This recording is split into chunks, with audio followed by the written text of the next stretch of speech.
Ay, mga kasama po sa hanap buhay, sa aking mga follower, happy Friday po. Ngayon po, May 30, 2025. Kasalukuyan po ako nandito po sa Calabawan area, dito po sa Padre Garcia, Batangas. Yan. Ito po mga kalabawang ito. Ang iba po dito nabili na, ang iba naman po pinagbibili pa. Ito po ay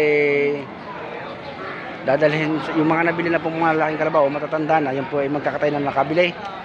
Sa mga katayan po yan sa iba't ibang panig ng Pilipinas. Po. At yun naman po hindi pa nabibili, mga hayupin po yan. Siyempre, mga pambukid po yan. Yan, makikita ko ninyo. Yan po ang sitwasyon ng Calabawan ngayon. Sa mga mahihilig po sa hayop, sa hayupan, yan, pagkakataon na ninyo na makita ang sitwasyon ng bintahan dito sa Padre Garcia, Batangas. Lalo-lalo po yung nasa malalayong probinsya. Ang kalimitan po sa mga kalabaw dito nanggagaling pa sa iba't ibang probinsya tulad po ng Quezon Province, Bicol Region, katulad ng Camarines Sur, Camarines Norte, Masbate. Yan.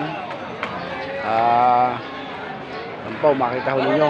Magaganda ho ngayon ang kalabaw, magaganda ang dating, matataba. Tingnan nyo, katataba. Yan. Yung panood din ng ayos. Talaga naman ho nakakatuwa eh. Oh. Talagang wala akong ubaw sa kalabaw dito sa Padre Garcia, Batangas. Kaya nakakatuwa naman talaga huway. Ay sabi ko nga ako sa inyo, dito po sa Batangas, ang negosyong hayupan po ay isa pong napakalaking negosyo sa mga kabukiran po. Ito po ang pangunahing hanap buhay ng mga tao. Ang iba po nagbabay sale, namimili po sila sa iba't ibang probinsya. May mga tauhan sila o mismo sila ang pumupunta. Ang iba lang po dito na pa sa Padre Garcia, Batangas sila bumibili. Yan. Hihikapin ho natin yan pangkalahatan. Tulad ng itong building na ito, yun naman ho ay nabili na mga talian na ng kalabaw. Dito ho ni-stock yan.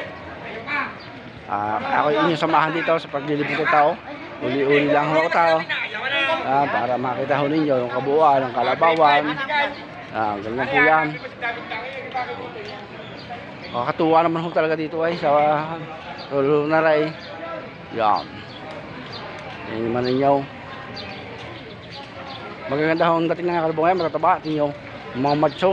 Ika nga. Yan, higa na ho kalabaw ay sa layo ka naman ho ng mga pinanggalingan ng mga kalabaw na ito. Galing. Ay di kayo mapapagod na nga ho. Tulad ng building na yan. Yan. Puro kalabaw ho yan. Yan. Yan, yung nasa kabilang yung dulo na yun, medyo peto yung mga kalabaw. Ayan, tingnan ninyo.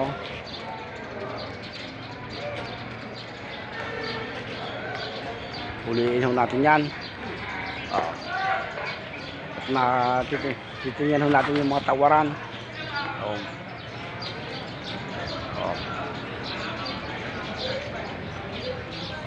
Tingnan ninyo.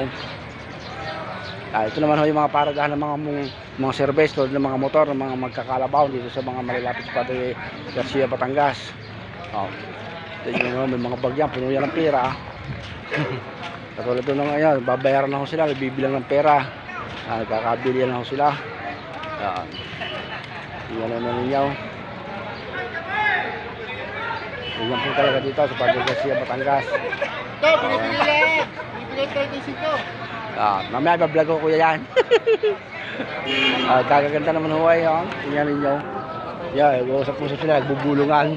Ayun, ang bilihan po ng hayop dito, bilihan. Ay, ang bulungan, yung sikretong usapan. Tingnan naman ho. Naibang kulay ng kalabaw. Kung kasama yung nabibili ko na. Partigan. Tingnan ninyo.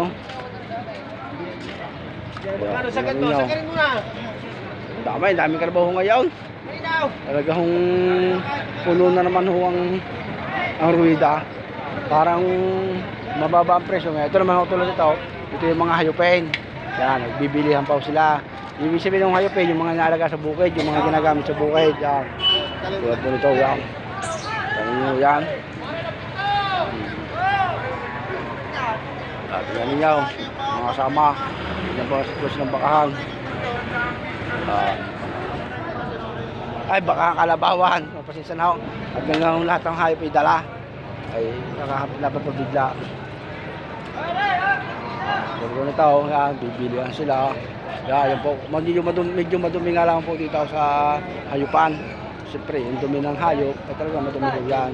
Kaya kung madiriin kayo, hindi kayo pipiday sa ganitong hanap buhay. Tingnan ninyo.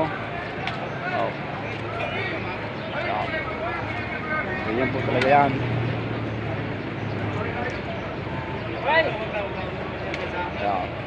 Ito na kay kuya, binibinta pa ito.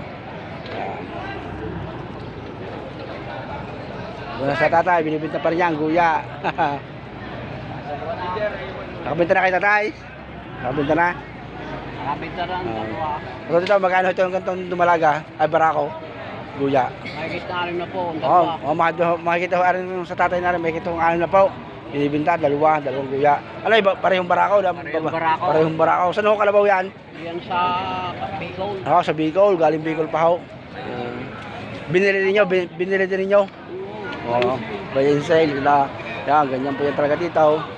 Nagbabay and sell sila ng mga hayop sa iba't ibang probinsya. Mga ba naman ho dito na binibili? Ay pagbibili din nila. Ganyan ho ninyo.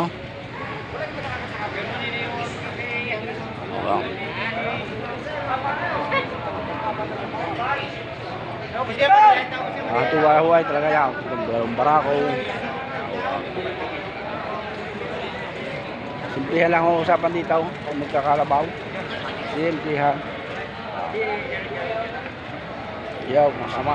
Baka tayo maswag. Ang kalabaw ho ay nanunuwag. Hindi ho naninipa ang kalabaw pero nanunuwag.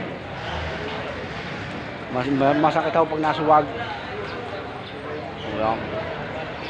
Ayan. Ayan. Pakaganda. Yan. Yan ang ayos. Yan parada ng mga kalabaw dito. Barako. Ito rin, barako. Hindi pa nabibili.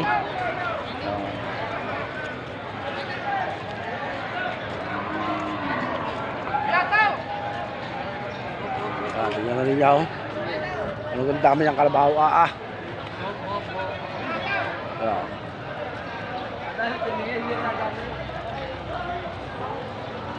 Tingnan. Ayan. Kaya naman ho nakakatuwa eh. Ang kalabaw. Alam naman natin yung kalabaw. Yan ho yung pambansang hayop natin dito sa Pilipinas. Alam naman natin siguro kung bakit yan ang naging pambasa dahil yan ang katulong sa bukid ng ating mga magsasaka. Dati nga ho kami, may kalabaw din, may mga kalabaw din kami. Nung kami nagtutubigan pa, magulang ngayon, hindi na nagtutubigan, maedad na. Pagkaray, nagkabili na si tatay. Kaya ho yan, may mga listahan sila. Kaganda naman ho ay. Tingnan rin nyo. Ayan, yung mga kalabaw yan. Sige ho, mga kasama. God bless po. Nababay pagpalain po tayong lahat. Nakita ho natin ang kalabawan.